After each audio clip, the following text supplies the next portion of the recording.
दोस्तों नमस्कार। साइंस के टॉप 1000 क्वेश्चन सीरीज प्रोग्राम में आप सभी का स्वागत है। दोस्तों इस पर्टिकुलर वीडियो में साइंस यानी कि फिजिक्स, केमिस्ट्री, बायो से रिलेटेड 1000 क्वेश्चन को देखेंगे और ये प्रश्न विगत परीक्षाओं में जो पूछे गए प्रश्न हैं, कुछ वहाँ से उठाए हुए प्रश्न हैं और कुछ उन्हीं प्रश्नों के पैटर्न के अकॉर्डिंग नए क्वेश्चन क्रिएट किए गए हैं। उम्मीद है यह सीरीज आपके एग्जाम्स के लिए महत्वपूर्ण होगी और आपकी तैयारी के लिए एक रामबाण सिद्ध होगी। आज का पहला प्रश्न है, शक्ति का मात्रक है। ऑप्शन है हमारे पास हर्ट्ज, वोल्ट, वॉट या फिर न्यूटन। सही जवाब होगा शक्ति का मात्रक जो है वह होता है वाट, यानी कि ऑप्शन नंबर सी राइट होगा। अगला प्रश्न है, बल का मात्रक है फैराडे, फर्मी, न्यूटन या फिर रदरफोर्ड। बल का मात्रक होगा न्यूटन, यानी कि option number C is the right. अगला प्रश्न है, कार्य का मात्रक क्या है। ऑप्शन होगा जूल, न्यूटन या फिर वॉट या फिर डाइन। सही जवाब होगा इसका जूल। ये न्यूट्रॉन लिखा है बल्कि यहाँ पर न्यूटन होना चाहिए, खैर आंसर भी तो नहीं है। अगला प्रश्न है, प्रकाश वर्ष इकाई है दूरी की, समय की, आयु की या फिर प्रकाश की तीव्रता की। सही जवाब होगा ऑप्शन नंबर ए, प्रकाश वर्ष दूरी की इकाई है। अगला प्रश्न है, प्रकाश वर्ष निम्नलिखित में से किसकी इकाई है। रिपीटेड क्वेश्चन है। फारसेक मात्रक है, ऑप्शन है दूरी की, समय की, प्रकाश की चमक की या फिर चुंबकीय बल की। सही जवाब होगा प्रश्न का ऑप्शन नंबर ए, फारसेक भी दूरी मापने का यंत्र है। अगला प्रश्न मात्रक है, एम्पियर मापने की इकाई है वोल्टेज, विद्युत धारा, प्रतिरोध या फिर पावर। तो सही जवाब होगा एम्पियर मापने का कार्य ऑप्शन नंबर बी, यानी कि विद्युत धारा। अगला प्रश्न है, माप की कौन सी इकाई को 0.39 से गुणा करने से इंच प्राप्त होता है। ऑप्शन है millimetre, centimetre, metre, option number D decimetre. सही जवाब होगा ऑप्शन नंबर बी, यानी कि सेंटीमीटर। अगला प्रश्न है, मेगावाट बिजली नापने की इकाई है, उत्पादित की जाती है, उपभोग की जाती है, बचत की जाती है या फिर ट्रांसमिशन की जाती है। प्रश्न का सही जवाब होगा ऑप्शन नंबर ए, मेगावाट बिजली नापने की इकाई है जो बिजली उत्पादित की जाती है। अगला प्रश्न है, एक हॉर्स पावर यानी कि एक अश्वशक्ति में कितने वाट होते हैं। 1000 वाट, 750 वाट, 746 वाट या फिर 748 वाट। सही जवाब होगा ऑप्शन नंबर सी, यानी कि एक अश्वशक्ति बराबर 746 वाट। अगला प्रश्न है, 1 किमी दूरी का तात्पर्य है 100 मीटर, 1000 सेंटीमीटर, 1000 मीटर या फिर ऑप्शन नंबर डी 100 सेंटीमीटर। सही जवाब होगा ऑप्शन नंबर सी, यानी कि 1 किलोमीटर दूरी का मतलब हुआ 1000 मीटर। अगला प्रश्न है, पास्कल इकाई है आर्द्रता की, दाब की, वर्षा की या फिर तापमान की। सही जवाब होगा ऑप्शन नंबर बी, यानी कि पास्कल दाब की इकाई है। अगला प्रश्न है, पारिस्थितिकी दाब की इकाई क्या है। बार, नाट, जूल या फिर ओहा। सही जवाब होगा ऑप्शन नंबर ए, यानी कि बार। अगला प्रश्न है, लंबाई की न्यूनतम इकाई है माइक्रोन, नैनोमीटर, एंगस्ट्रॉम या फिर फॉर्मीमीटर। सही जवाब होगा ऑप्शन नंबर डी, यानी कि लंबाई की न्यूनतम इकाई फॉर्मीमीटर है। अगला प्रश्न है, क्यूसेक में क्या मापा जाता है। जल की शुद्धता, जल की गहराई, जल का बहाव या फिर जल की मात्रा। सही जवाब होगा ऑप्शन नंबर सी, यानी कि जल का बहाव क्यूसेक में मापा जाता है।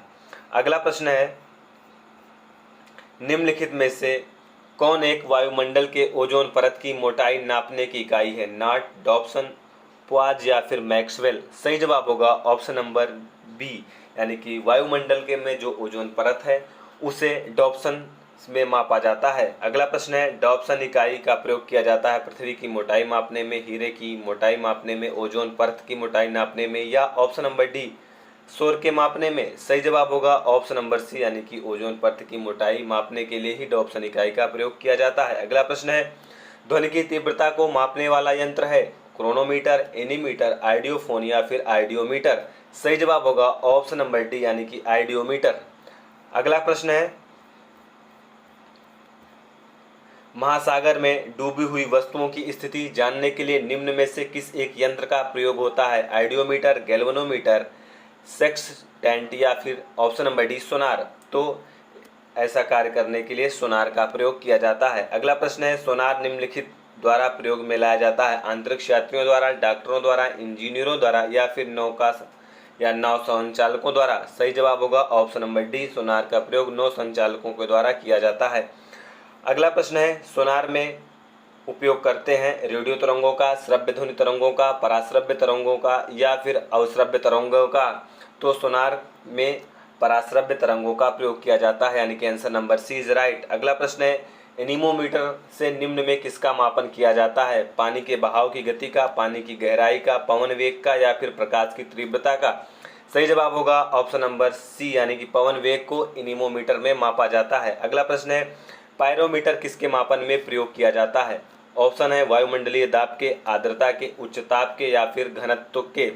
सही जवाब होगा उच्च ताप के, यानी कि पायरोमीटर का प्रयोग उच्च ताप के घनत्व को मापने के लिए किया जाता है। अगला प्रश्न है, वह थर्मामीटर जो 2000 अंश सेल्सियस मापने हेतु उपयुक्त होता है वह है? गैस थर्मामीटर, पारे का थर्मामीटर, पूर्ण विकिरण पायरोमीटर या फिर वाष्प दबाव थर्मामीटर? तो पूर्ण विकिरण पायरोमीटर के द्वारा 2000 अंश सेल्सियस के ऊपर के ताप को मापने का कार्य किया जाता है। अगला प्रश्न है, वायुमंडलीय दाब को मापने में यंत्र का प्रयोग होता है? Repeated question, barometer. अगला प्रश्न है, मैनोमीटर के द्वारा किसकी माप की जाती है? ऑप्शन है वायु दाब, गैसों का दाब, द्रवों का घनत्व, ऑप्शन नंबर डी सतह पर तेल का दबाव? सही जवाब होगा ऑप्शन नंबर बी, यानी कि गैसों का दबाव मैनोमीटर के द्वारा मापा जाता है।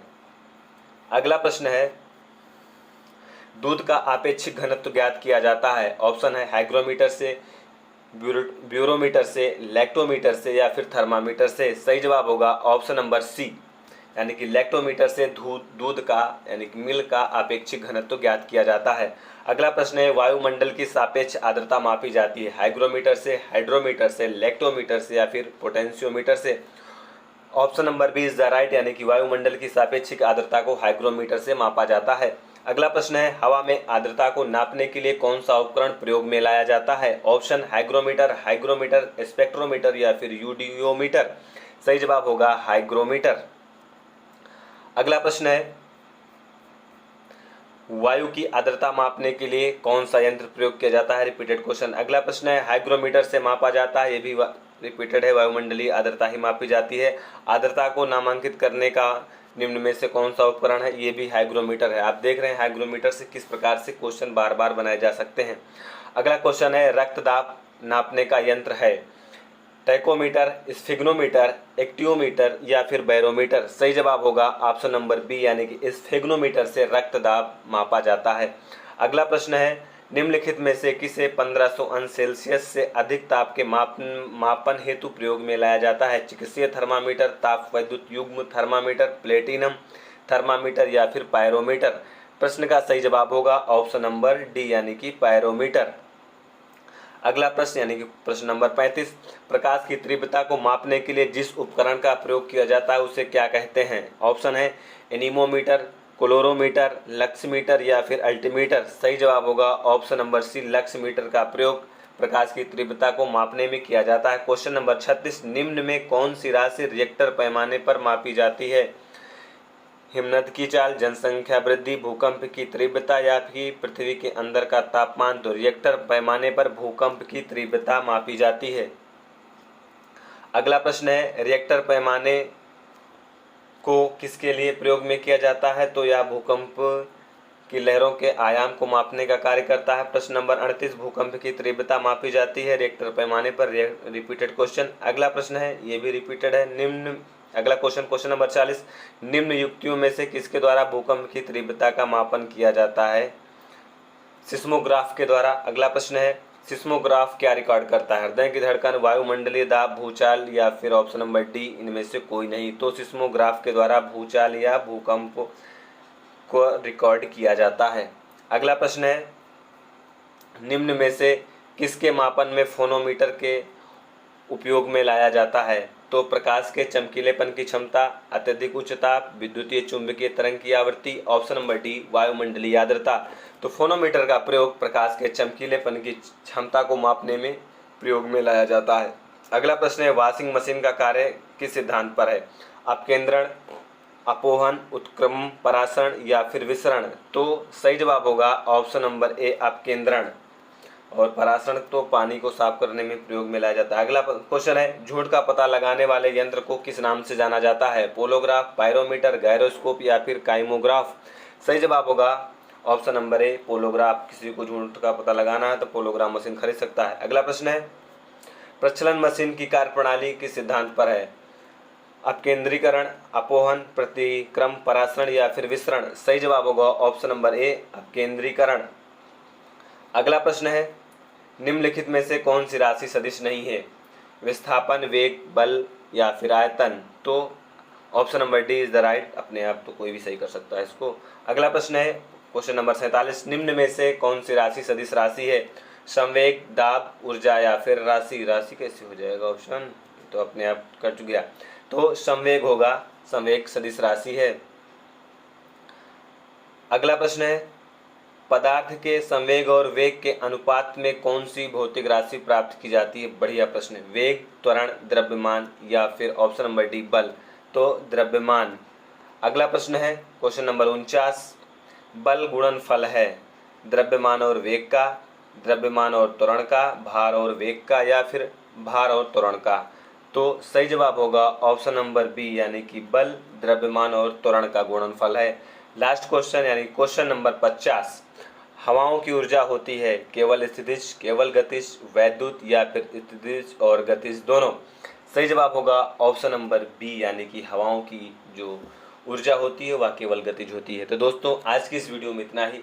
नेक्स्ट वीडियो में हम फिर एक नए सीरीज के साथ मिलेंगे। तब तक के लिए धन्यवाद। उम्मीद है यह सीरीज आपके लिए महत्वपूर्ण होगी।